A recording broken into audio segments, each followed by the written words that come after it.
Ladies and gentlemen, welcome to this week's episode of the starroadpodcast. As always, your boys Sterling and Tyler are back. Man, I couldn't be happier to be getting into this week's episode. We have had a lot of build up for this one, and I think that it's going to be one of our best ones yet. I'm feeling it, dude. I can feel it in the air. We have some pretty interesting topics to talk about this week, Sterling. We do. We have a Game Boy retrospective. The console retrospective, like recurring discussion, has to be one of my favorites. Really nice to just take a deep dive into a console or a console family and just sort of like no holds barred talk about them. And on top of that, I mean, the nearest and dearest device to my heart, probably. No question. The hype is unreal on that. But we had teased the top 5 recently, saying it was a bit of a no-brainer. Mm-hmm. And that's top 5 villains in video games. What more can you say? I mean, it's so simple. Like, I'm amazed we hadn't already done it. That's like episode 3 material, dude. Absolutely. So I feel like there's no further explanations needed on that, but I'm pretty excited to get into it. I'm really excited to hear what's on your list because I honestly have no idea. We have not really discussed our lists at all. Yeah, it's going to be an interesting one, man. I really don't see much overlap, if any at all. There's a lot of villains in video games, bro. Yeah, almost. I feel like more often than not, there is a central antagonist to almost any story. And also, I mean, thinking about this list really got me thinking about how many villains there can be in one video game. Absolutely. I was very surprised when it came down to picking between two, characters from the same game even. It's not always the primary antagonist, dude. I agree with that. But we'll be getting into that. And then shortly after, we'll be getting into a 3-shop. And before all of that, we've got some news today, Tyler. Definitely. Let's get into it. The obvious opener is the launch of Pokemon Brilliant Diamond and Shining Pearl.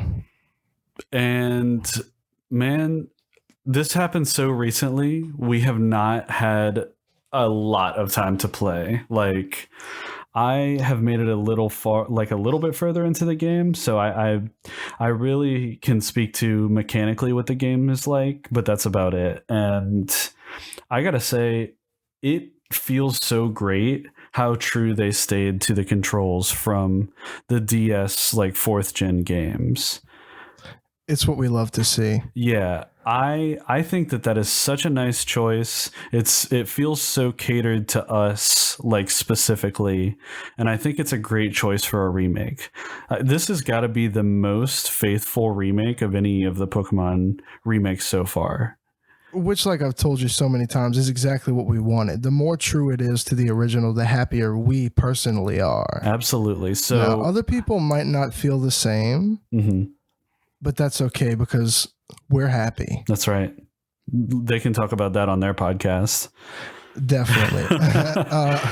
But I'm coming off the back of a 6-day intense work week. I'm looking forward to diving as far into the game as possible. Like I said, I'm looking to go Hall of Fame by next episode. Wow. I'm looking forward to. We'll see. That's a bold statement. But regardless, we will have a full review next episode. Exactly. We will be doing a full comprehensive review next episode. And I'm already excited about that. Yeah, I couldn't be more excited because my limited time playing the game so far has been extremely nice. Just the graphics, the music, everything. It just hits really hard. And I'm excited to go way deeper into the game for next episode. No question, dude. And then the beautiful thing is, next week I have 3 off days to sit with this thing. That's going to be pretty good. It's not every week I have 3 off days. I got to tell you, T. Yeah. So this is going to be a special time, and it's so funny because my girl brought up at this point Pokemon is basically a Thanksgiving tradition. It is. It absolutely is. And she meant that between us, but then I thought about that, and for us, all of us, it for really everyone is yeah. a Thanksgiving tradition. I mean, I feel like every time, the past few Thanksgivings that I can remember, I was there with my 3DS or Switch or whatever, playing the recent installment. Absolutely. Know? So it's just a time to be thankful for Pokemon, bro. Couldn't agree Plain and more. Simple. I'm always thankful for Pokemon. Definitely. But moving on with the news, because we're going to be getting into that way more. Absolutely. A crossover was announced that's kind of magically woven into the podcast, like what we've discussed, games we've talked about and played. Very peculiar, but hey, we're happy about it.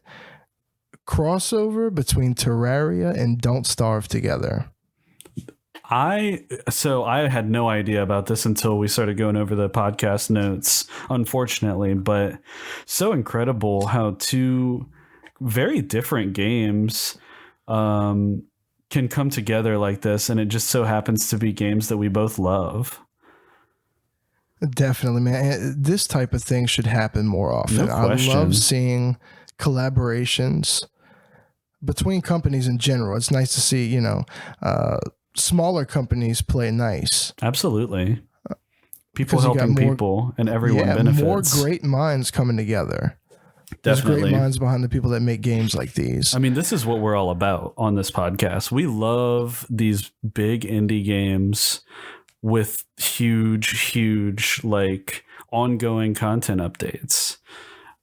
Definitely. And Terraria is a game that people are really, really on their shit about their updates. Mm-hmm. That's one thing I've found skimming through discussions and all that, people really, really want Terraria to be taken care of, and it's well taken care of. Definitely. No question about it. They have a passionate fan base. But to the point where I think people are expecting even more and more, you know what I mean? Mm-hmm. Well, this should satisfy for a little while, because this this is content on all fronts between the games. I mean, we're talking bosses appearing in each game from the other game, cosmetic items, even Steam items. I saw they had like avatars and things like that. So it's cool. One thing that's really cool to me is the swap up of visuals. These games look so different. Absolutely. And that almost makes this crossover even more beautiful. Because like I told you, when I was watching the trailer, it was really cool to see it kind of bleed back and forth. Mm-hmm. See these elements of Don't Starve Together kind of pixelate and then depixelate. Yeah. Just to kind of, it's like tempting you, showing you the influence bleeding over. So, man, this should be really cool to get into. Like you said earlier, we got to play this. I agree. I think it has to be done. So, anytime we get a crossover, man, of this magnitude, I'm looking to cover that. Definitely. So, indie developers work with each other because we're going to love it. And we'll follow along. No question. Mario Kart Live Home Circuit. It's a game we've talked about. A 2.0 update is now available. Very interesting. One of the reasons that I kind of passed on this is it didn't seem like there was just a ton of content in the game, right? So to see that they're still continuing to add to it and give you more things to do, that's what we really like. Absolutely. Yeah, people are really happy because there's no longer a need for another Switch. Which is so massive. Definitely. They've now incorporated a multiplayer mode where 2 people, 2 carts, 1 Switch, split screen. But the more hype thing that they announced was something kind of reminiscent to Double Dash, is what it made me think of. Yeah. And that's the relay mode, where 2 to 4 players on this one. And actually, at intervals throughout the track, it'll switch who plays. That sounds pretty fun. You're kind of on standby. Yeah. And then you wait for your time to hop in. They pass the baton, so to speak. Yeah, that sounds fun, man. I might be having a big move here soon, which if that happens, then I may have to reconsider picking this up, see if I can find it. I don't know if it's something that can be had for a discounted price, gently used or like new. But I'll be looking into it probably around that time. Yeah, I didn't get to look into it before the podcast, but I was wondering if you can buy Kart's standalone. Just you definitely a can. la carte. A la carte. You can. Yeah, I'm pretty sure they get a Luigi a la carte. I'm pretty sure they have the standalone carts. Well, actually, that's all you buy because the game is a free download. You are absolutely correct on that, T. Yeah, so you don't actually buy anything but carts. Definitely. Actually, I downloaded it because it's free and just to have it and be like, hey, I have it, but I don't have a cart. Yep. But that's pretty cool, man. I think that just the likelihood of people purchasing a second Switch for their household just for this probably impacted the game's sales maybe. And maybe that's why they felt like they had to do this or something. I don't know. That's all speculation, but I do think it's a nice feature that's going to add a lot of appeal to the game for sure. Definitely. And everybody got a notification that said Mario Kart and shit themselves for a moment. And then continued to read and kind of calm down. Yeah. I mean, people are talking about Mario Kart 9 as they do. This type of thing ups excitement when you suddenly see Nintendo notification, Mario Kart. Yeah. Oh, God, Mm-hmm. But it's cool to see them update the game. At least go back to it. It's been out for a while. You didn't really hear much about it. Yeah, absolutely. So even just bringing it back up, cool that they're giving some love to it, man. Y'all go ahead and keep updating Super Mario Maker 2. That'd be cool. What more does it need? I mean, I don't know. Bring it back. We didn't realize that it needed 2. two-player mode until we had it. Or a whole Zelda mode. Exactly. Who knows what else they could put in that game? Anything is going to work for me. I mean, I just want the game to pop back to the front and center. Those were happy times. I think about the times when we were getting those updates, dude, like live, just going and going and going, and it was really exciting. Like, absolutely. It was talked about by us so frequently. I still remember the magic of picking up Mario Maker on the Wii U when I had my Wii U, and that was it. First exposure to the concept, bro. Mm-hmm. It was awesome. Overwhelming. Definitely. But our last thing on the news is going to be the GTA controversy continued. We did not think that this would be an ongoing situation when this trailer was dropped just about a month ago. I feel like the trailer came out so soon before the game was actually available. And from what I recall, to great reception when it was just a trailer. But really, we don't want to spend all day on this. No. But there was a key point that we did want to touch on. We're kind of preservationists here. And we did mention something about this on the show update. I think when we actually talked about this. Maybe how these games had been removed from the store as part of this game coming out. I don't know if we touched on that or not. We did. Yeah. We totally did. Yeah. But anyway, carry on with the actual news item. Sorry. No, I mean, that's proper. That really leads it in. So they took down the original ports that were available. Mm-hmm. Just the base game. Yep. As we've always known it. The PC game that was more or less the same as what you would have gotten on the discs. Definitely. And so these were taken down. We weren't too peeved because we have them, but we always hurt for the people that hurt. So in a weird, strange move, Rockstar issues this apology, which, we talked about going through the apology. You can go read it for yourself. It's up on their website. In this apology, though, the "we're sorry" move that they made is if you purchase Definitive Edition on the Rockstar launcher, they'll also include all 3 ports that are currently unavailable. Now, there's a lot to unpack about this. There's a lot to unpack for sure. But I just want to ask you one question first off on the topic. Okay. Do you have any feeling that this was premeditated in the taking down of the ports? Bottom line, biggest question. I didn't know we were going full on conspiracy theory on this. I just want to know what you think, dude. That is the first thing that came to my mind, but I don't.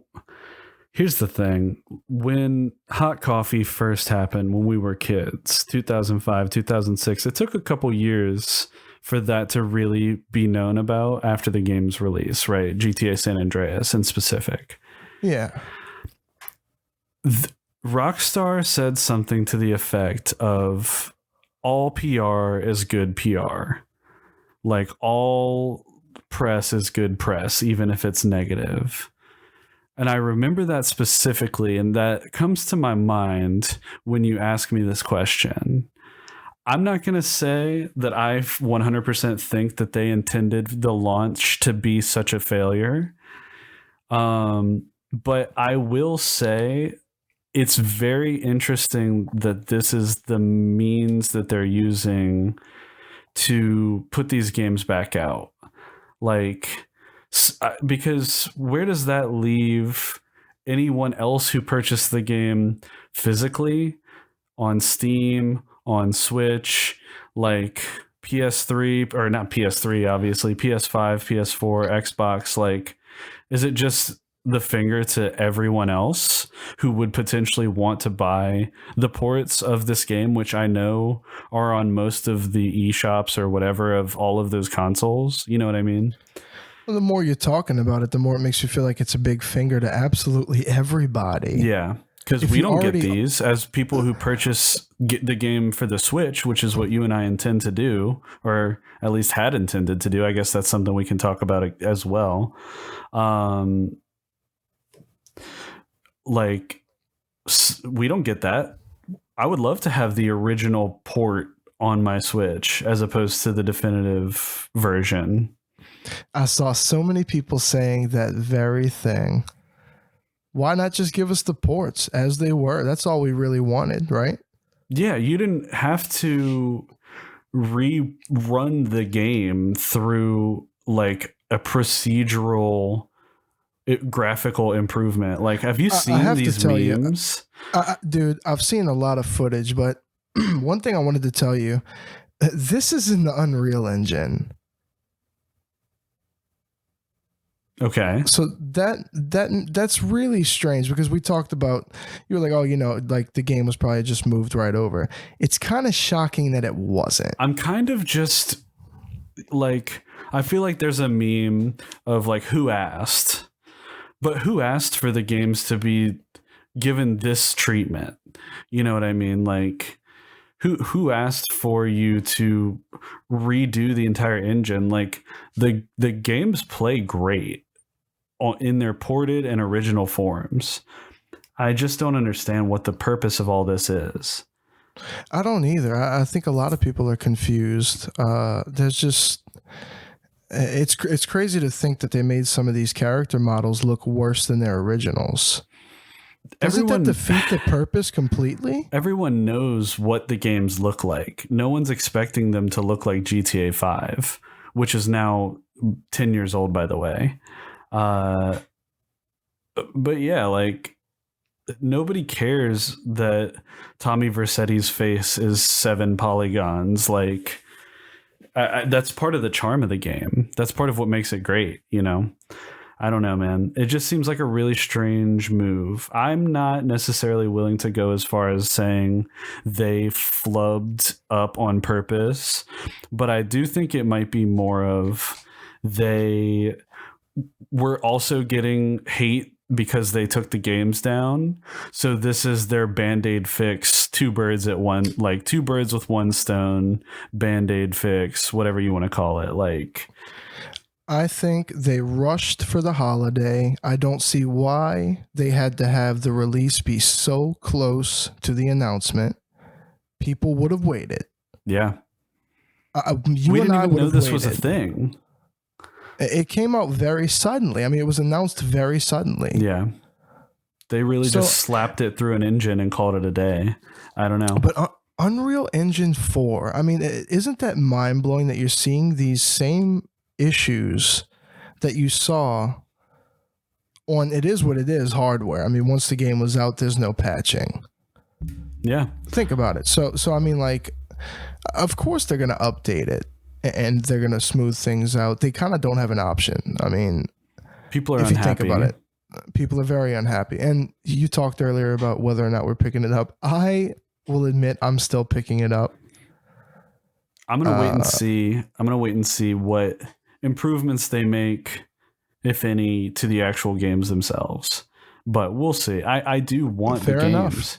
I do want the games. That's the thing. Like, I'm willing to put up with a good bit, but I don't know.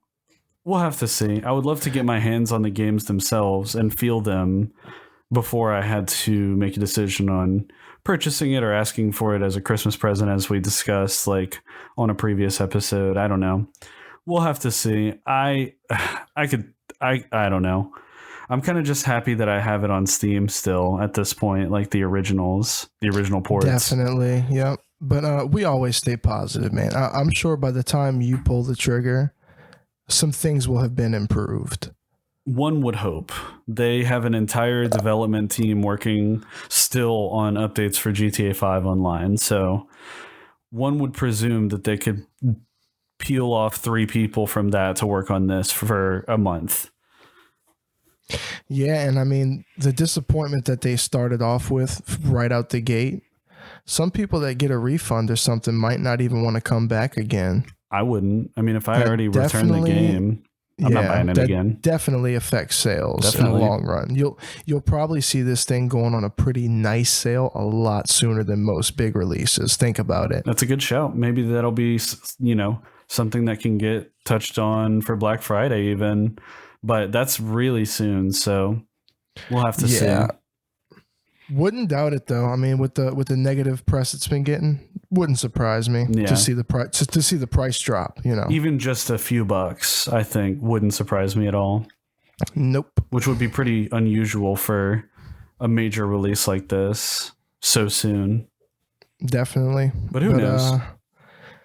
Are you ready to get into a Game Boy retrospective, Tyler? I thought you'd never ask. There is only one place to begin. Yep. And that is with the DMG. Yep. My pride and joy. Yep. And this predates my personal ownership of any hardware. So I'll let you take the lead on this and I'll chime in where appropriate. Well, this predates even our births. So that's true too. That's a good point. The DMG came out in North America September of 1989. Now, 4 years later, I would be exposed to the DMG. Yeah. And what a time. 4 or 5 years, As soon as I had just enough mush in my brain to comprehend holding a device, I was playing Tetris on Game Boy. And that love has carried on almost 30 years, And it really, truly is one of my favorite systems. To this day, we have things like Switches and 3DSs. Nothing is ever going to top an original Game Boy to me. That's my favorite handheld of all time. That's beautiful. Truly. The big thing about the Game Boy, I could go on and on about the form factor, the minimal tech visual representation that I just love so much about it. But the library of the DMG is really something to marvel at. It's pretty impressive, yeah. We've talked before about how you had the NES was right before this, and basically the Game Boy was the idea of a pocket version of the NES.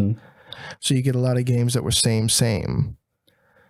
But I found it incredible that a lot of these standalone Game Boy games, like Link's Awakening, Final Fantasy Adventure, games like that, they stand so apart from the NES, but in their own rights are incredible, beloved games. We talked about it before when we were first discussing doing this, how something that was meant to be a portable alternative can ultimately give you a desirable experience. Absolutely. To have you sitting in your bed playing this thing because the game is so good and you're actually neglecting a home console. And that is what it is, bro. That is, I think that's the power of the Game Boy. It is. And it's real. I mean, that is something that I personally experienced with handhelds always. Like, there's no difference in my mind, you know, between the quality of something like the Game Boy versus the other consoles of that era. Which is why we get so hype when we get any, like Link's Awakening on Switch. That's why we get so hype about this type of thing, because any revisiting of a Game Boy classic, fresh, port, whatever it is, it's a happy time. It's a happy time. It also makes me think of the happy times when we were getting games in pawn shops, man. I always talk about the pawn shop days. And really, original Game Boy is what I got most of. I remember I got Battletoads for Game Boy. They had Battletoads, bro. That's a good game. Oh, yeah, it's a good game. But an even better game that I got from the pawn shop is one I still have to this day, original copy, can't believe it. Super Mario Land 2, 6 golden coins. That's a big pickup for a pawn shop. That, dude, you are not lying.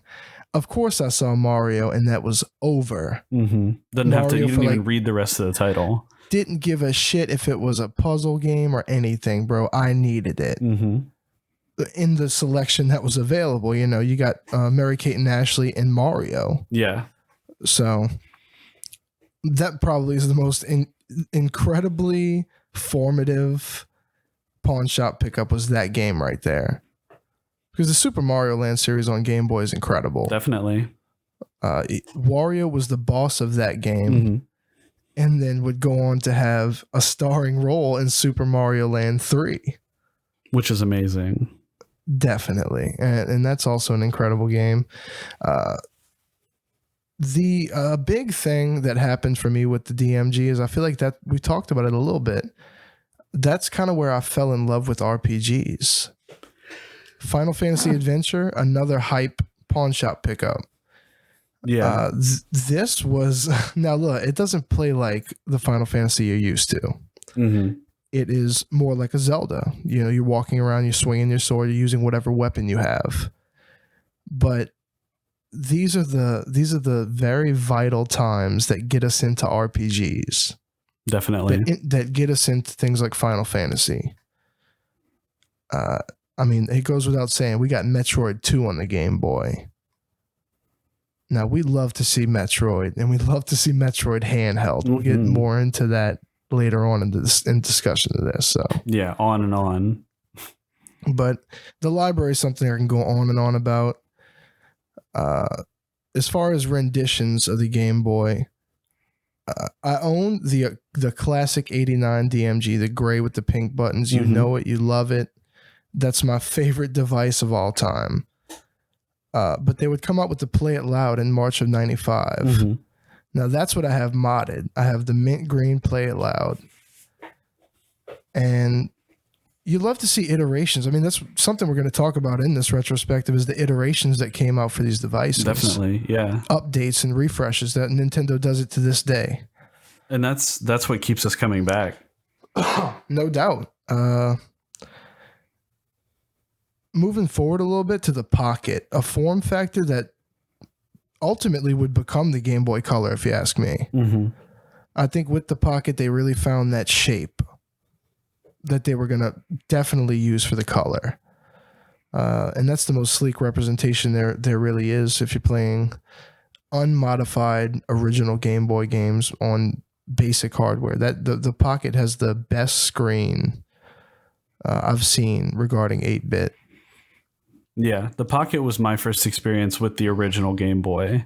I never owned one, but I had a family member who did. And I thought that it was mind-blowing when I first came across it, because I had no idea. Yeah, man, it's a beautiful thing. I have a platinum one that is basically untouched. I can't even bring myself to play it. It's so flawless.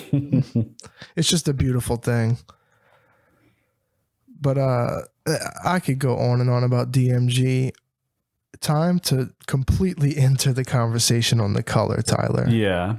The color was I actually just kind of really put this together right before the podcast as we were getting our notes together, but the color was my first ever game system that I owned that was mine, right? I had a PS1 that I shared with my family. Of course, I played it quite a bit, if not the majority. Same with the N64, even more so. But the Game Boy Color was mine, right? Like, that was mine and mine alone. As a disclaimer, I also wanted to mention we're talking about Pokemon in the color part of the discussion. I know. I figured as much. DMG aside, I thought that it would be appropriate to talk about all Pokemon on Game Boy. Starting DMG with the color. Yeah. Together. Yes. Yeah, definitely. And that leads me exactly into the next thing I was going to say.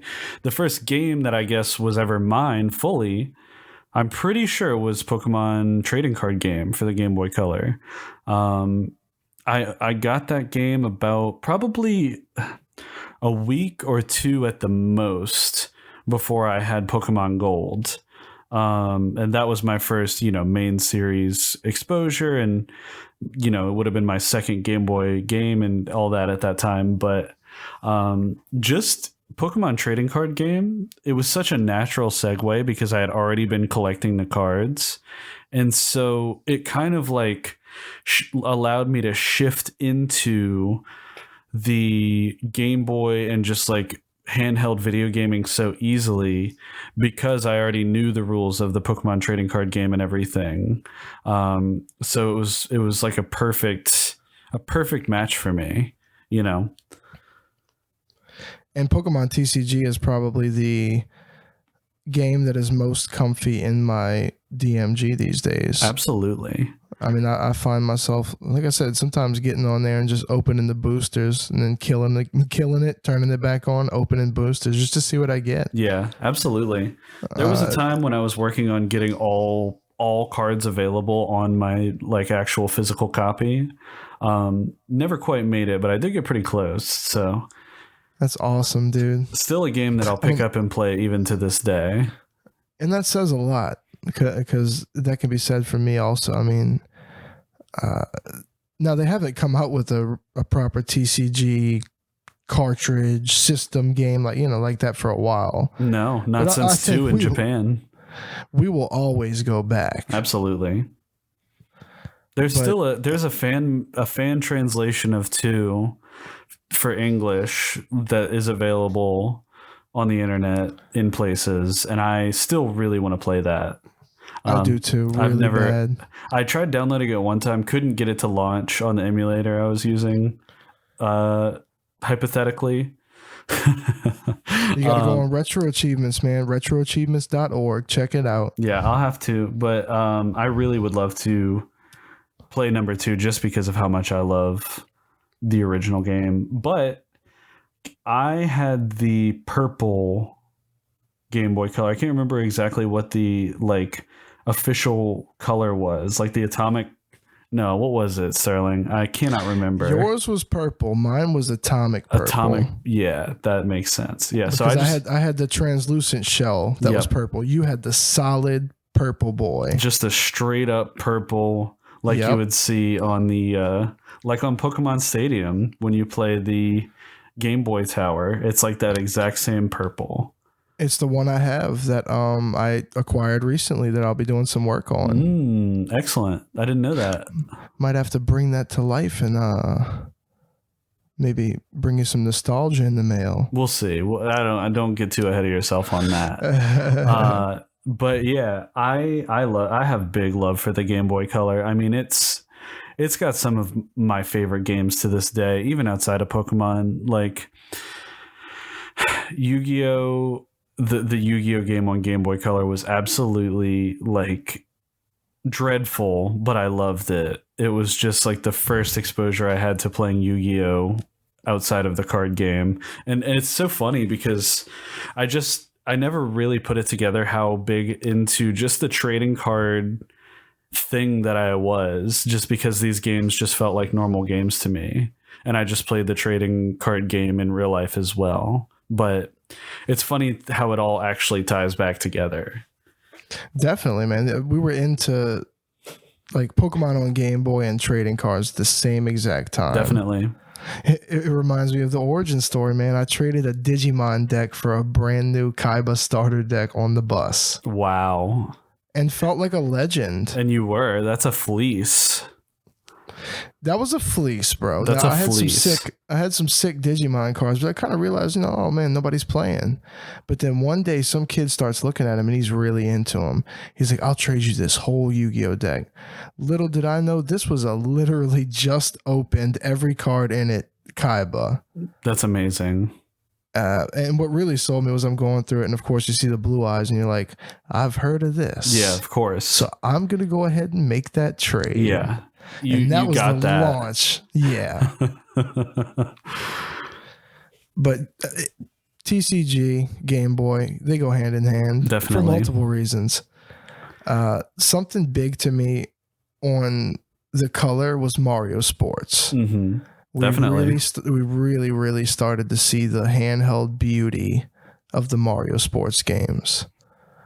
Before they were really like tagged generically, and the games were good. I mean, like golf on Game Boy, tennis on Game Boy. These games are good. Mm-hmm.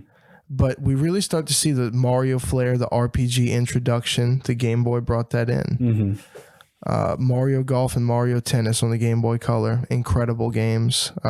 Big reasons why, along with the 64 ones as well, why that managed to be such a long time love. Yeah, absolutely. Also, we can never forget Super Mario Bros. Deluxe. Yes, Who didn't experience that game on the Color? That's an important one. That's an important one for sure. For a lot of people, it was their first exposure to the original Super Mario Bros. Definitely. And I mean, the Color is a great place for it, because if you think about it, this is the first full color handheld format that they can present the game as it was originally presented. Most definitely. So that was a pretty big deal. Yeah. I still have my copy. The shining stars of that era, just the second gen Pokemon games, far and away, just the amount of content in those games, I feel like was unmatched for most other things in that era on that console. Yep, and then Crystal being the first one that you can only play on the Color. Mm-hmm. Yep. Only on Game Boy Color, the first one. And it had even more in it. Yeah, and I know we've had our differences, but I still really like playing Gold and Silver on a DMG. I can't imagine that. I love it. Absolutely love it. I cannot imagine that. You just haven't seen it on a pocket screen, bro. That's all. I have actually. Oh, then what is wrong with you, bro? Come on. It's beauty. There's a simple joy. It could be a simple joy, but it's very effective to me. But of course, things like worm lights, bro. Come on. Oh yeah. It's so funny because when we talk about Pokemon, we really can have an entire sub discussion about peripherals and accessories, because the link cable was integral to the experience, and it was the most finicky, painful, but glorious situation to try and organize who has them, try and get people together, and try and get it to actually work right. And like, it was very time consuming, but man, when you got in there and started battling your friend or trading Pokemon, the dopamine was flowing, because there's nothing else like that. It really speaks to an accessory whenever without it, the game is single player. With it, it's multiplayer. Absolutely. And that was one of the most important features of all Pokemon games, was the ability to play multiplayer. And that's something that we haven't really touched on too much in the entire Game Boy discussion so far, but it was intended to be multiplayer pretty much from the start, which I think is awesome. At least when you started getting into games like Pokemon and other stuff in that era. It did not hurt the sales of link cables. That I can say with confidence. But it's just such a novel concept that not only are we going to give you a game console in your hands that goes in your backpack, but you can also play with your friends multiplayer just like you would do sitting next to each other on the couch. Definitely. And I think that that's amazing. With the TV screen out of the equation, with the controller ports out of the equation, they integrate it. They make it work. Yep. And for that all really is a the beautiful thing. for all the negativity ish that I started with, saying it's finicky and hard to get working, like we had little issues even as 8-year-olds, 7-year-olds, like actually getting it going, which I think is pretty impressive. We were pretty crafty, dude. We were pretty crafty, but the fact that it was usable enough to where we just made it happen. It felt like a no-brainer to us. We just kind of knew exactly how to, like, what to do. It's amazing. Yeah, it goes back to that basic tech, you know, like so basic but charming that we could even make something happen. Yep. At 6, 7, 8 years old. Yep. And an impressive thing about the Game Boy in general is that the color came out November of 1998. Mm-hmm. Now, that's almost a decade after the DMG. So the DMG had quite the lifespan. Absolutely. I feel like it almost got broken in half by the Pocket, right? Like, but the game library did not change. No, I know, but I'm saying that the Pocket's release sort of, it almost refreshed the entire era for that console.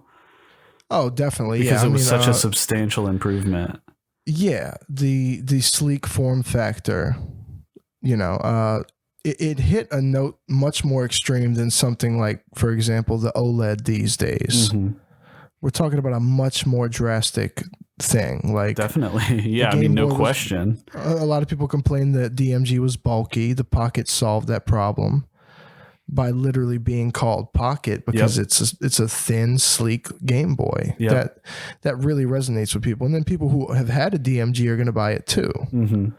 So you've got old customers, new customers. I think you make a great point that it really did kind of like mid-cycle refresh the Game Boy and ultimately prepare them for the color. Yep.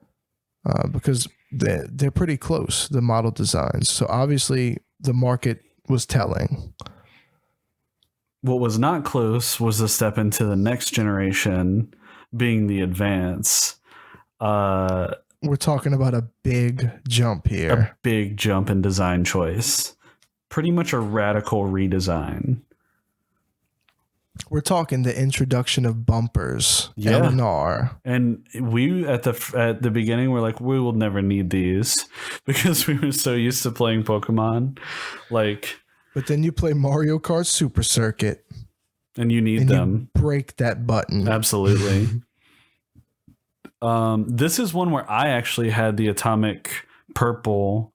That was my GBA at first, if I'm remembering correctly. I think they had the same color scheme like for the launch GBAs as they did the Game Boy Colors. I think that's what's referred to as the classic GBA. The classic I had that GBA. One as well. It's just the purple one, simple, man, with the beautiful white purple system, white buttons. That was like the classic. Mm-hmm. And because I was a very early adopter of the GBA, fortunately. Definitely, I remember my little brother got the platinum one. Mm-hmm. So it was nice to have some clear definition between whose is whose. Absolutely. That I'll say. But the GBA is where I feel like the game diversity and just the volume of games really got ratcheted to the next level, because this is the era that we had games like Sonic Advance, which was just one of the best 2D Sonic games that's ever been made, in my opinion. It's right up there. It's a highlight, dude. Yeah. And then, you know, Chow Garden hype. Chow Garden was worthy of its own entire game. And it was just a side sub game in this GBA game that you would never even give a second thought to until you actually play it. So you get home from school and hop straight on that shit. Yeah, absolutely. It had infinite like replayability. So I can't remember exactly what the subtitle is, but the Spyro game for GBA. That's something that I got around the same time that I really thought was quite a good game. I actually didn't think the Spyros on GBA were very good. Anything's good when you only have 2 games. Oh, I understand. But after playing all 3 on PlayStation, man, yeah, it's a hard sell. Of course. I liked the one that I had though. Yeah, I had one of them, and look, they're fun, but they're what they claimed from the beginning that these games are simplified versions. Mm-hmm. Yeah. But the GBA really broke down the boundary of simplified version and full-fledged game. Mm-hmm. Because it was no longer really about a handheld alternative. Like, the exclusive nature of these games to the Game Boy Advance gave them singular charm. Exactly. That's a good point. And this is only 3 years after the Color, man. That was crazy to me. June of 2001. It's just crazy to think because the hardware is pushing out much more. No question. 3 years later, you think about something like Metal Slug Advance, for example. Definitely. I mean, think about that on a Color. But a game I want to bring up, dude, while we're on the topic of titles, Superstar Saga, Tyler. Oh, I love that you brought this up. Come on, dude. Mario and Luigi Superstar Saga. This is exactly what we talk about when we mean the handheld outdoing the console. Definitely. I mean, it took the basic concept. I mean, and you can speak to this more than I can, but I feel like it really took the basic concept put forth by Super Mario RPG in terms of no question the aesthetic and everything and just the game engine to some degree. But it also polished that up a little bit.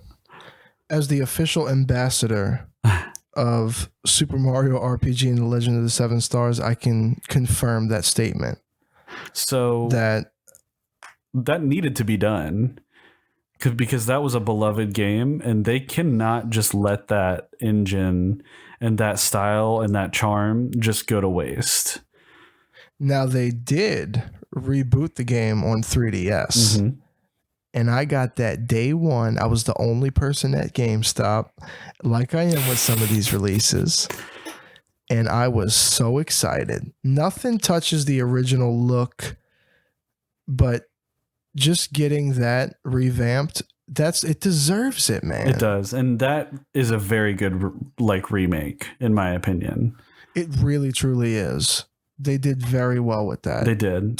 To where I wouldn't even tell somebody they had to play the original GBA Kart. It'd be ideal, but I feel like you could play that 3DS remake and you will get the experience that game provided. You are getting it. It's just a little updated. The game style is a natural fit for the 2 screens. Just being able to pop back and forth between your actions and everything. I mean, it makes so much sense that it actually feels like it was made for the DS in the first place. It's funny to think that Mario shined on all Nintendo consoles, but when I think about GBA, he really shined. Definitely. I mean, we got Super Mario Advance ports of incredible. We were trying to say the same thing at the same time because I was literally trying to get out in my own sputtering way. Super Mario Advance, Super Mario World port was absolutely it was pivotal to my life. The reason that this is called the Star Road Podcast is partially to thank from that game. No question, dude. And it's so funny that these are the games that we all wound up having. Mm-hmm. There were Super Mario Advance games in everyone's library. Definitely. I feel like my favorite game in the world that I owned on my GBA at one point in time was the Yoshi's Island port. What a game to have on your Definitely. Game Boy. I mean, just one of my favorite games of all time, but you take a game that crisp, and we talked about that recently, man. You take a game that beautiful and crisp, and then you condense it down to a Game Boy Advance screen. It feels like a natural fit. Unbelievable. The other one, all of a sudden, kids, I'm sorry, not to cut you off. No, you're good. Then kids have access to Super Mario Bros. 3, Super Mario World, the games like we talk about, man. I'm like, these were some kids, like we said before, first exposure. Well, I was on the bastard child, Super Mario Bros. 2 / Doki Doki Panic. That was my first exposure to that game as well. Same. And I loved the game. I really did. I got it on the heels of playing my copy of Super Mario World, like on the GBA to its like fullest possible completion. And then I got the Super Mario Bros. 2 Advance, and I did the same exact thing, and it felt so natural to me. I didn't realize that was like a game with an interesting history until later. Even that being past the game's initial life cycle, we were kids still at this time. I think I was probably 13 when I was playing that on the GBA. But yeah, I loved SMB2 like a lot. I thought that the like night and day cycle deal with going into the doors that appear only in one part of, the light versus the dark like world, I thought that was so cool. It's so foreshadowing to how things would work, like especially in Super Mario World with the doors and changed instances and Absolutely. everything. And I love that. That's what I still call out to this day, is the secrets, the little secret things that you can do in these games is what keeps me coming back year after year. Definitely. All this talk about Super Mario Advance makes me think about how much I love Super Mario Bros. 3. Absolutely. That's a game that I still don't have that much time into, where I like I have with all these other games, unfortunately. That is among the frequently played NES games for me. Mm-hmm. I love Super Mario 3, man. As it should be. But the Advance, I mean, it's funny because we still didn't have a backlight. So just right off the launch, no backlight. I still use the same worm light from my Game Boy Color. Absolutely, no question, and we're still okay with it. We never complained too much, man. Not one time. But a little down the line, March of 2003, we get the SP. Now, pretty big life changer. It's so funny because you and I think we're in the same boat where when we own a console and it refreshes, we typically, more often than not, don't end up with the refresh. Would you agree with that? I would think that's correct, man. We like to ride. If there's no problem, no game changing as far as availability, there's no issue. The Game Boy Advance SP was a major exception for me because I had to have that as soon as it was out.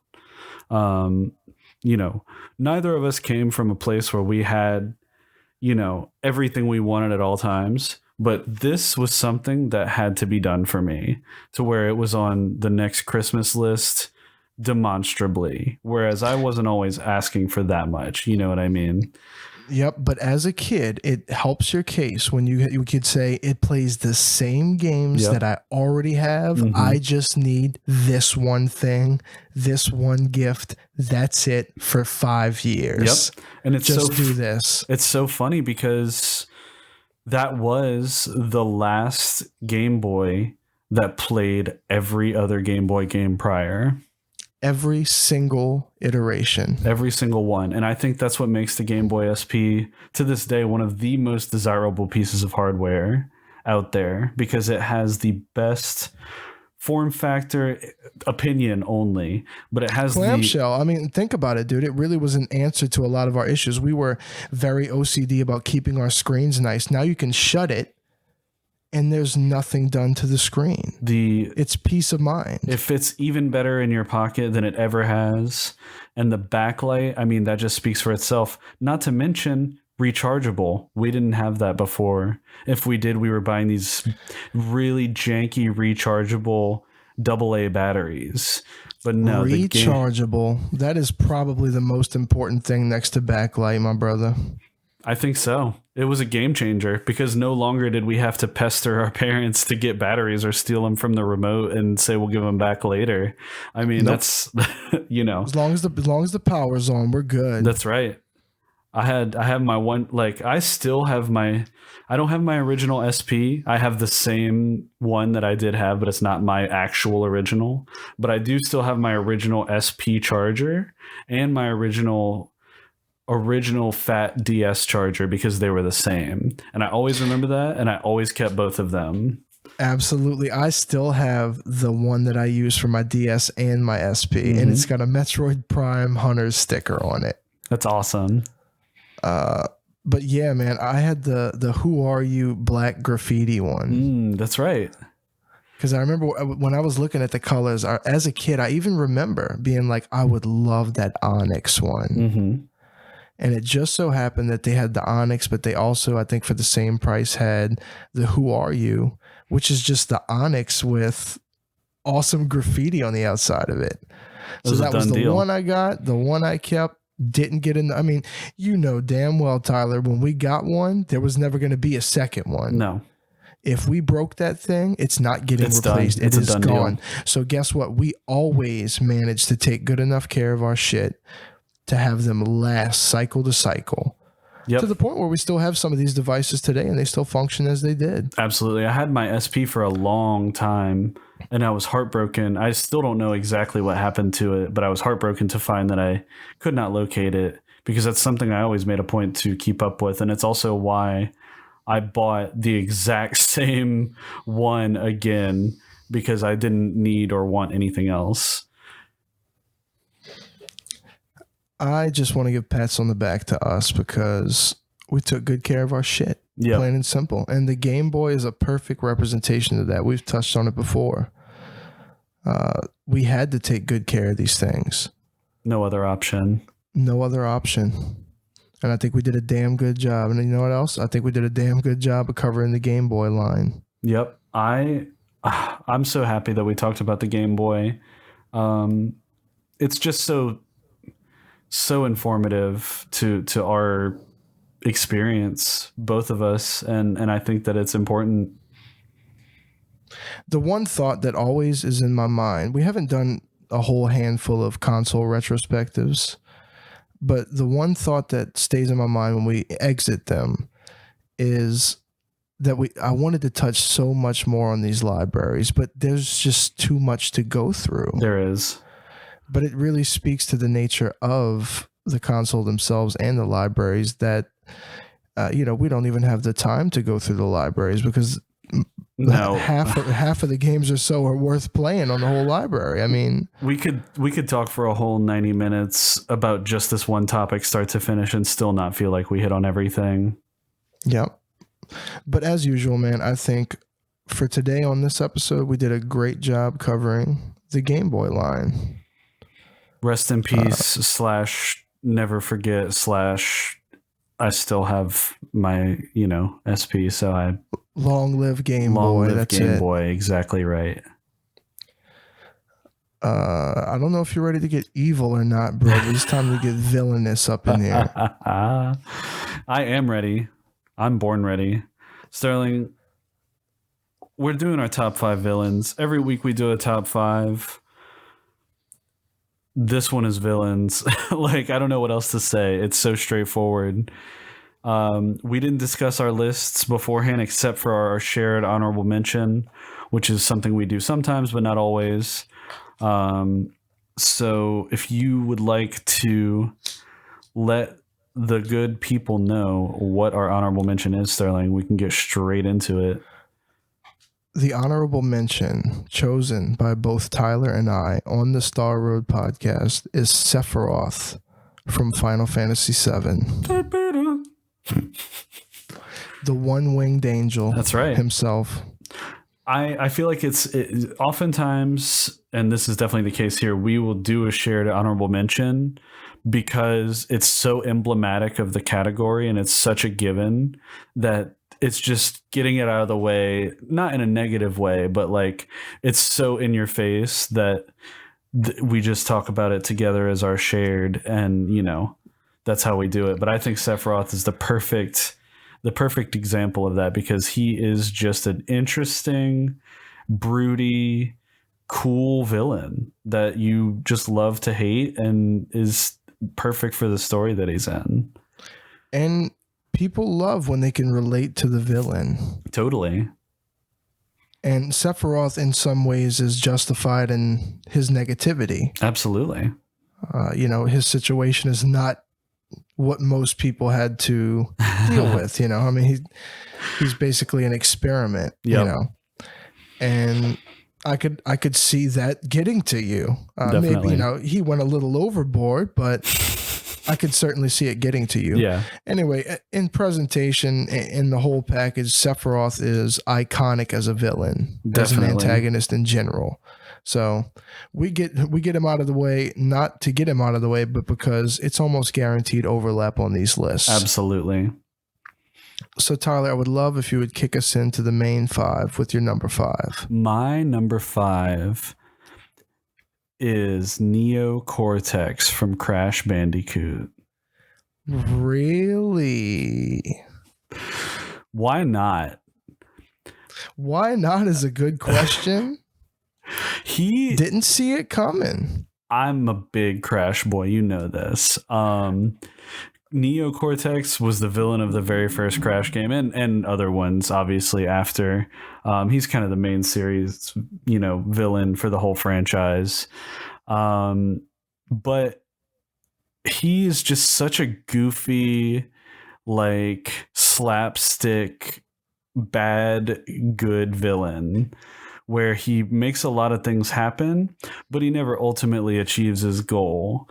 And that's exactly what I needed when I was, you know, 4, 5, 6 years old, to have a villain that kind of, you know, was enjoyable, but you never really felt like he ever had a chance, if that makes sense. Yeah, totally. You knew Crash was gonna wreck it. Yeah, definitely. So that's my pick, Neo Cortex, Crash Bandicoot.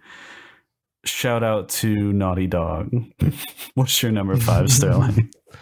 My number 5 I'm going to do in this slot because it's a collective. It's not a single entity. Okay. And that's the Umbrella Corporation from the Resident Evil series. That is an interesting one.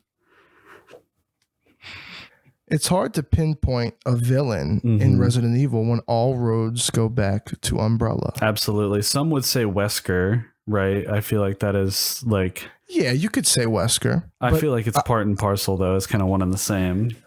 I just feel like there was a lot more evil going on in Umbrella than just Wesker. It went much further than him. That's absolutely true. That's a good point. I got a lot of insight in some of the cutscenes in the RE makes. You get a lot of insight into what I'm talking about. Yeah. Okay. Just you see people that might have been good at one point turn very terrible. Well, that's a great pick because Umbrella is almost a cultural icon as an antagonist, to the point where you see Umbrella merchandise. I remember seeing people back in the day when we first got on Facebook, their job was, you know, whatever at Umbrella Corporation. Literally, yep. So I totally feel that. It just had to be. You start thinking about villains in Resident Evil, and that's where my mind went early on in the thinking, you know? Yeah. And I said, why not just the Umbrella Corporation? Just the evil surrounding it. I'm glad you did. Thank you, bro. I'm glad I can make you happy on today's episode. It's because I couldn't pick a Resident Evil villain myself. I was gonna go with Mr. X because he is a son of a bitch. Plain and simple. No question. But I needed more reasoning behind it than him just being a fucking asshole. Yep. And for that, I picked Umbrella Corp. My number 4 is a villain that we actually love to hate in all of his appearances, and that's King K Rool. I should have known this was going to be on your list, bro. He almost in the same vein as Neo Cortex. I feel like I'm seeing a trend here. Like you're a quirky boy today. That's what it is. I don't know. I kind of like these villains that are so goofy that they're almost lovable. I think that's what it is.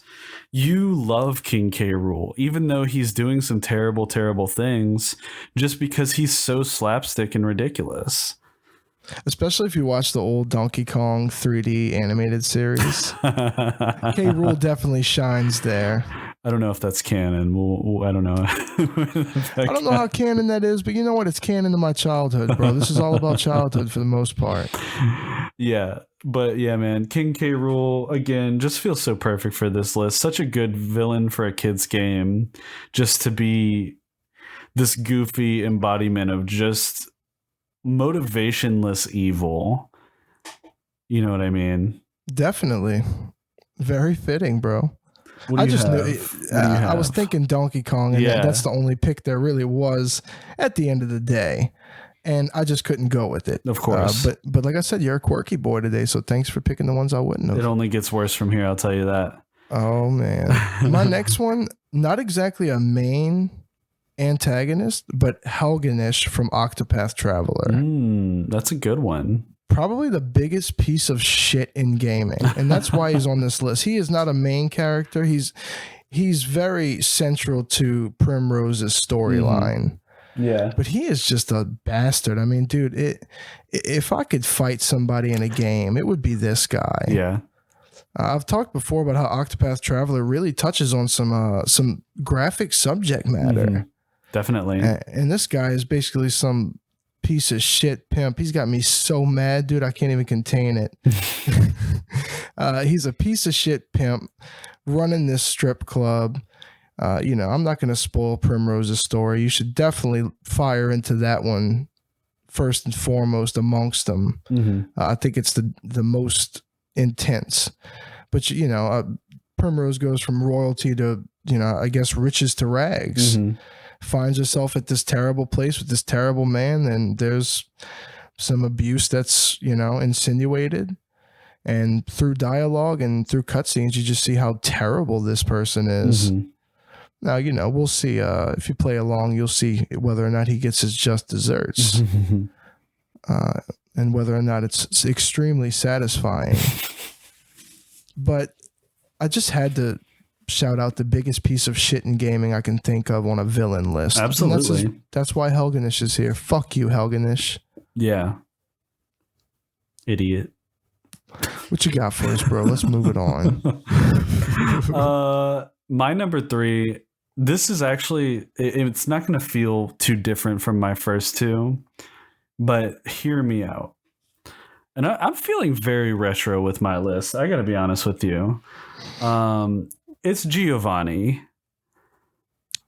Man, you're like an open book.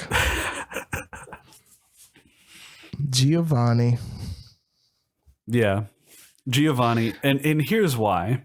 Pokemon, the main series games, are full of villains that are dumb, right? Like, these teams most of the time are really terrible at their jobs, and like they don't accomplish anything ultimately, and like, yeah, they're just comical. Team Rocket in the Gen 1 games, and even really just in the Gen 1 games, Giovanni, he is a bad man doing some bad things, orchestrating some serious crime and succeeding for quite a while at it, before he ultimately gets foiled. Yeah, being pretty terrible to people and Pokemon, man. Just a piece of garbage. Yep. And he doesn't even really get foiled. I mean, he loses a couple battles to the main character, and then he disappears. And he never just decides to fuck off. Yeah, he's as far as I know, maybe I'm missing some lore element, but I don't think he ever gets heard from again. As far as I know, he's still in hiding. He just gets in a spaceship with Persian and goes to Mars. But yeah, so for that reason, where like it's so mysterious because you never hear his downfall, and then through implied dialogue alongside other, canon elements from later, you find out that he actually is the father of Silver.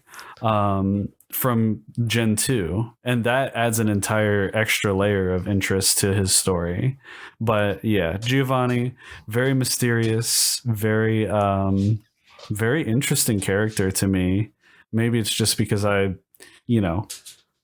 was one of the first villains that I couldn't quite wrap my head around. You know what I mean? Where they're not an open book and they're not a slapstick kind of silly villain. Definitely. That's another one that was on the edges of my mind, because you think obvious things, Resident Evil, Pokemon, these things that are everyday conversations for us. Yeah. And of course, Giovanni comes up first, but I'm glad you picked him. Very fitting. No one can forget the moment you realize that he was Silver's father, and it's just you and your Game Boy screen and your contemplation of life. Yep, because it's never really expressly stated, but you can kind of put it together. You can kind of piece it together. So yeah. We love the mystery. Definitely. Speaking of mysterious villains, Monica from Doki Doki Literature Club. Just Monica. Just Monica, dude. Man, here's where I'm like, how much should we say in talking about the character? We don't have to go into story or anything, but I think we can talk about the elements of the interaction. I mean, it's definitely worth noting. This is a different type of interface than what you're used to when interacting with a villain in a game. No question. That's the reason for her being on the list. I mean, plain and simple. It's very innovative. The character design is something that has never, or I guess had never been done before, like at that time. You feel personally attacked. And that is something that games do not normally provide. That's correct. We're talking, like files in your computer being messed with. That's very interesting. Very interesting. You suddenly, there's a moment or two where you might ask yourself, what have I gotten myself into? Yeah, there are elements of this that really hit home for people like us who came up seeing technology and kind of the rise of computer viruses, just the computers in general, as home entertainment devices. Like, we've really seen the majority of that progression, right? So this hits hard when you get into this game, getting into modifying your system, like modifying files for the game and everything. Like, I think that's a really good point.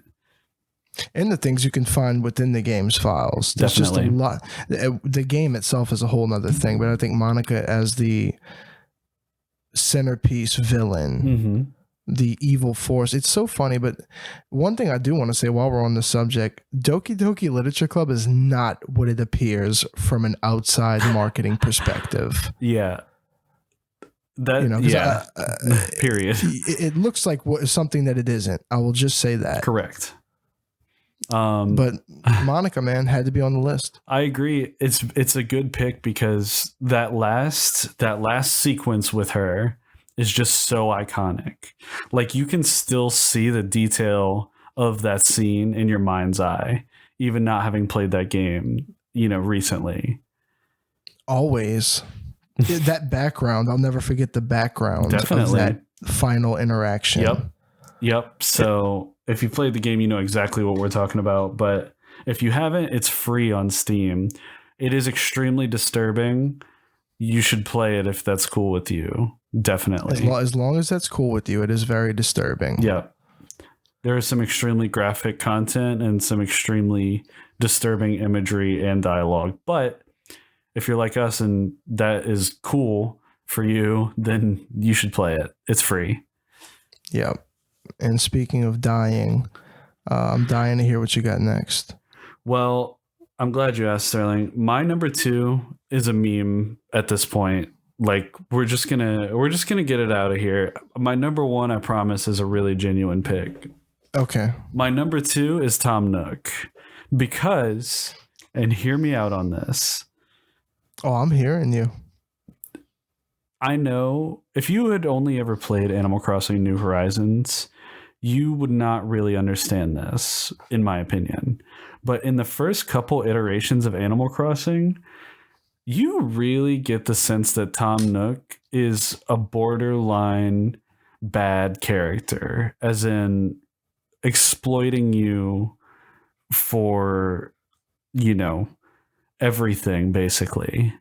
And I feel like that gets lost over the years, and his character has softened a little bit over the years, right? Which is natural. Any villain, a lot of the time, as they age, they get softer. That tends to happen. Not always, but sometimes. I would be shocked if I didn't think about Nook already in this context. But it's funny you say New Horizons, because there's actually text in New Horizons that I've seen come up, my girl's seen come up from residents here and there, where they kind of shatter the fourth wall and start to be like, what's up with Tom Nook? He just gets all the money and we just sell our shit back to him, and it's just a never ending cycle. That's interesting. So it's funny that even some of the residents, whether they're pre-programmed or not, would have any awareness of Tom Nook potentially being sketchy. I love that, though. I love it too. That's why it makes it the best pick so far, in my opinion. What about you, man? You got a number 2? I got a number 2. It is the hero from Moon. Ah, yes. You've told me all about this. I'm still intrigued to play this game, man. Yep. Also known as Moon Remix RPG Adventure in Japan. This is an interesting standout one because of the nature of the game. It's an anti-RPG where the villain is who you would normally play. Let's say it's Link.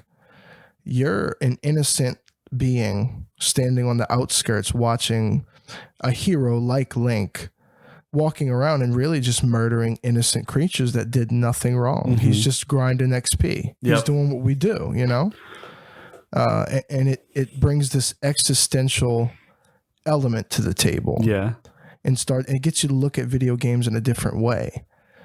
So this implementation of seeing the hero, really us, that's really us that we're looking at, being so cold, so emotionless, and then on top of that, getting the intimate details about who they've killed. So all these creatures are random, species of creatures, just, nonsense almost. But when you go up upon their corpse, you can read about them. You can literally know things about them. It might say that they like nacho cheese. Yeah.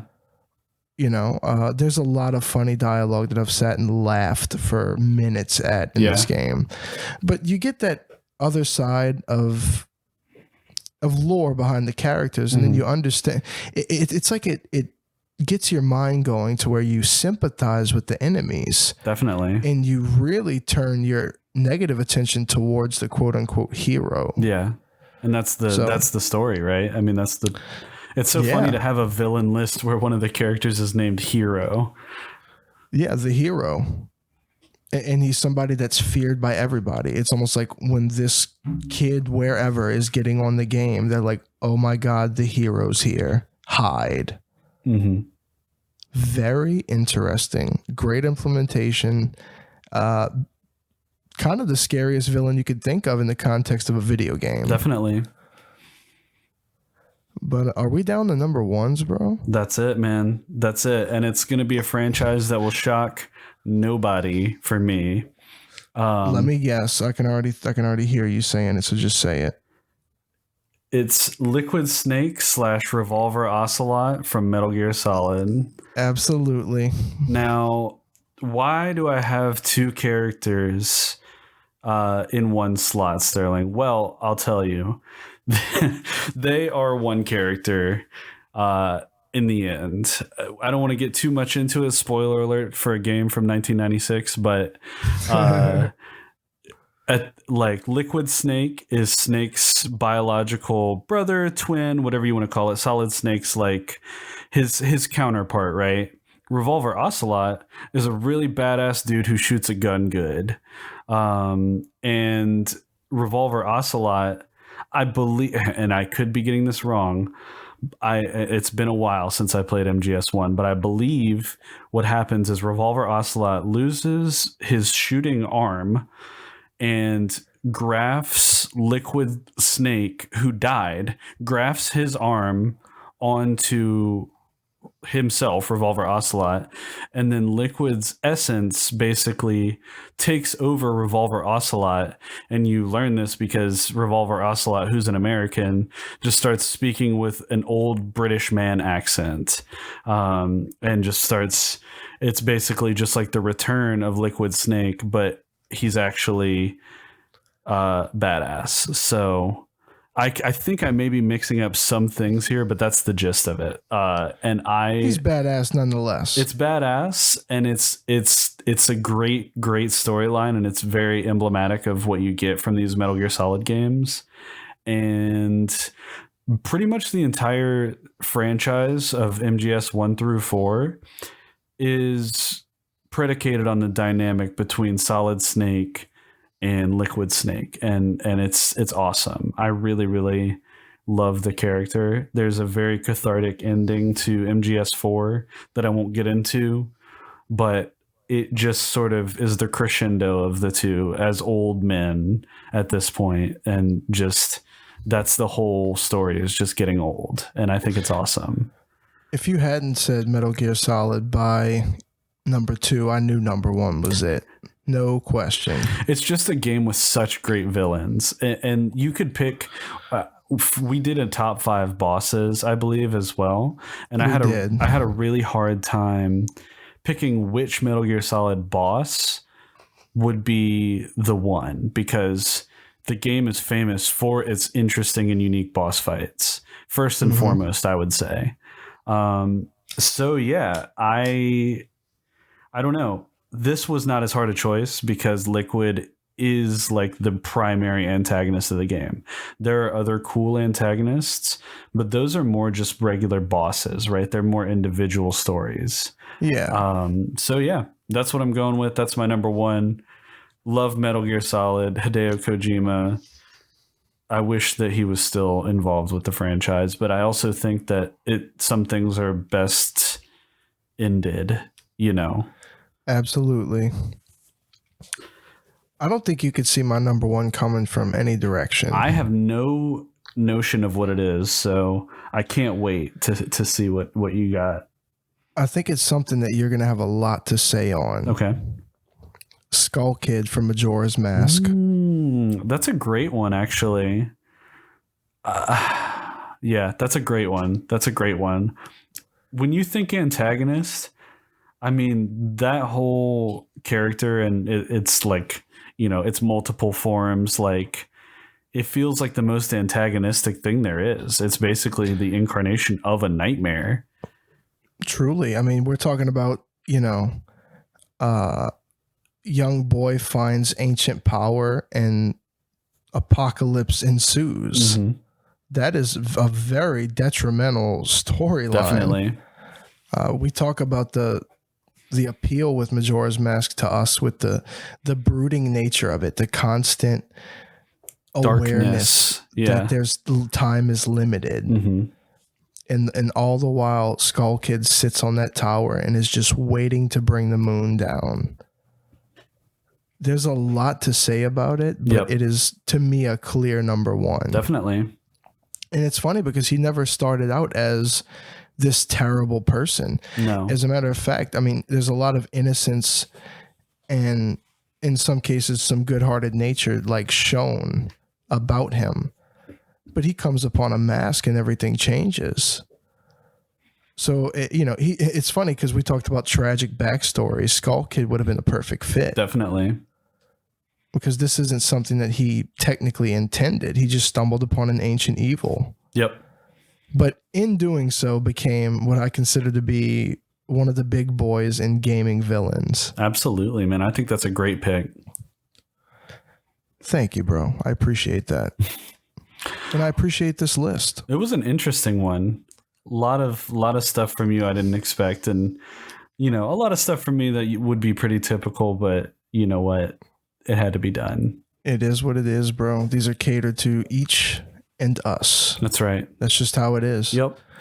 But we're going to get into gaming and pickups, and then we're going to throw a 3-shop at the people, and then we're going to bounce. Sounds good.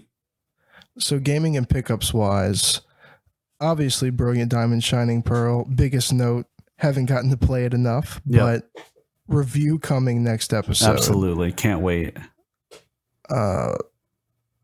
Any pickups gaming that you wanted to mention before I throw mine out? Ah, man. No, I mean, Brilliant Diamond I haven't done really, a lot, man. I'll admit I've been so busy this week. It's been a busy one, yeah. And I hate to just be like, it's busy, but we really haven't. I haven't had any time to game other than Animal Crossing.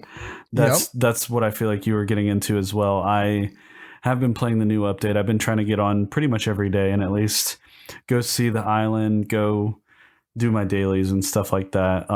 So that's been nice to get back into. I really feel like this update has breathed some new life into the game. Definitely. I've been keeping up with the farming, and the other day I started cooking, and dude, it is just as satisfying as you would have thought just when it was a mention. Absolutely. It's awesome that you can go back to like the stoves and ranges that you had previously made. Like I made a kitchen. It's like the stove I put in my kitchen off top, I can just cook on it. Yep. I love that they integrate these things in the way that furniture is suddenly usable after an update. Yeah, that's amazing. Pretty impressive. Definitely. But yeah, been playing it. We'll continue to play it. I've been hooking you up with seeds. I know you got to be seeing that. I am. I appreciate it. Oh yeah, man. But besides that, they came out with new achievements on Steam for A Short Hike, an indie game that I championed very highly. Yeah. So I had to grind those. I needed them. Definitely. I finished Disillusion of Eternity.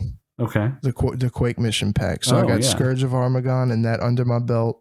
I've dabbled in Dimensions of the Past and Machine. Those are next. I'm running the Quake Gauntlet. All that'll be left after that is to run all the mission packs in Nightmare, which I don't know if my body's ready for that just yet. It's got to be done. Main game Quake Nightmare, I'm rocking it all day. But after playing these expansions, I have a feeling it's going to be a rough time. That's what we live for, though. We do live for it, but it's going to be a rough time. I'm just saying. But besides that, man, I played a little more of the N64 online. Sin and Punishment, already one of my favorite 64 games. Yeah, that's awesome. I'm just throwing that clean out there. We got robbed not getting that game in this country. Yeah, that's interesting. Absolutely fantastic. It is like, I think I said it to you, Star Fox 64 and Jet Force Gemini had a beautiful child together. Yeah, that sounds worth checking out for sure. Aside from that, man, nothing much else to bring up. We got a 3-shop today. Unfortunately, this is going to be a get it while it's hot 3-shop sale. We're coming up on Black Friday. Everything's been a bit stagnant, but for any early adopters, 22nd at noon is when these sales end. But we got some good shit on here. I would expect some pretty hot 3-shops next episode. Definitely. I mean, like it's probably going to be hard to put one together, which is what we live for. Yeah, I think last year we did a bit of a blowout, sort of just talking about a lot of stuff. So I would expect a big first party sale. I would expect that again. Yeah. Yep. So for the time being, though, we talked about the collaboration Don't Starve Together, Terraria. Both are on sale individually. You can get Don't Starve Together for $5.09 and Terraria for $4.99. So we're talking about each of these games $5. That's unbelievable. You need to get them both. Definitely. I don't usually put games that I haven't played on the 3-shop, but a game I've been looking at since before it launched and still haven't picked up, but my interest has never gone away, is one called Bug Fables: The Everlasting Sapling. Okay.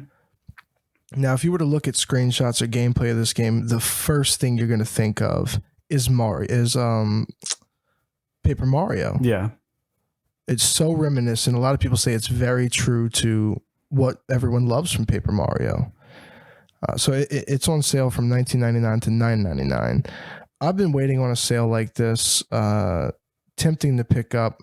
Once you see something go on sale like this, though, you can expect it to happen probably frequently. Definitely. So even if not this time, if I don't catch it, I'll be picking this up soon, and I'm sure we'll be eventually talking about it. It's one I think you'd be interested in. Sounds like a big Steam Deck gameplay scenario. Every time we do these Steam 3 shops, the Steam Deck is literally front of the brain. But hey, for once, I get to put my favorite game on 3 shop, Quake. Quake, plain and simple. Normally $9.99. You can now get it for $3.99. Just buy it. I mean, it comes with 4 mission packs. It comes with the 64 version of it. I mean, that's hours and hours and hours and tens of hours of content right there. Endless content, if you ask me, because I'll never stop playing Quake. Yep. I also wanted to mention other ones that I'm into. There's a big Quake sale going on, but Quake 2 you can get for $1.24. Quake 3 Arena and Team Arena, normally $14.99, a little pricier than the other ones, but you can get them for $3.74 a piece right now. Okay. Those are shining stars in the Quake series, so I'd highly suggest looking at them for sure. Is Quake 4 on sale on Steam? I know that's kind of a dumb question. No, it certainly is. The only reason I didn't mention it on 3 shop is just because my heart is not there bound to the first Quake, and then also connected to 2 and 3, of course, in a big way. Quake 4 was my biggest exposure to the franchise, as you know. Yeah, and a lot of people got it on Xbox 360, and it was pretty widely played. Definitely. At one point, I remember being one of the viable shooters. But it definitely deviated from what question. I think of when I think of Quake. It's it's almost like Mass Effect, or like a more toned down Doom. Like it's an alien, like it's a space game, Yeah, it goes to and in the way Quake 2 is a space game, but it really went that console route though. Definitely. But it's still a good game in my opinion. Definitely. But that's a wrap on the 3 shop, and that's a wrap on this week's episode, Tyler. I'm feeling pretty good about it. I don't know about you. I couldn't be happier, man. We touched on some really happy, cozy topics today. No question about it. The Game Boy is about as happy as it gets for me. Absolutely. Well, we have started integrating a bit more socials. You should be able to find this video on YouTube, so don't forget to go subscribe to us there. If you're listening to this right after release, we're probably still getting it up, but that is coming pronto. We have a Facebook. Look up Star Road Podcast on Facebook, and a Twitter, at Star Road Podcast on Twitter. So, as we mentioned in our last show update, looking to get this Discord set up as well. That'll be something that's coming in the future. But yeah, Sterling, we have been trying to get our social game going a little bit.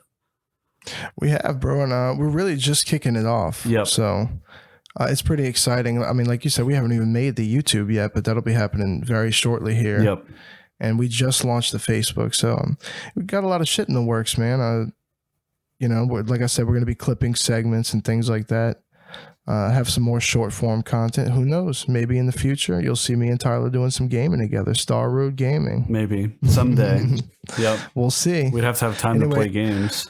A lot. Yeah, you're not lying, man. A lot in the pipeline, though, I think, needless to say. Definitely. But if you have any questions, comments, concerns, or feedback, you can always reach out to us at starroadpodcast@gmail.com. And that is going to bring us to the end, Sterling. And you can also reach us on our socials. That's right. Let that be known. This has been this week's episode of the Star Road Podcast. I'm Tyler. You're Sterling. Love y'all. Thank you for listening. Peace.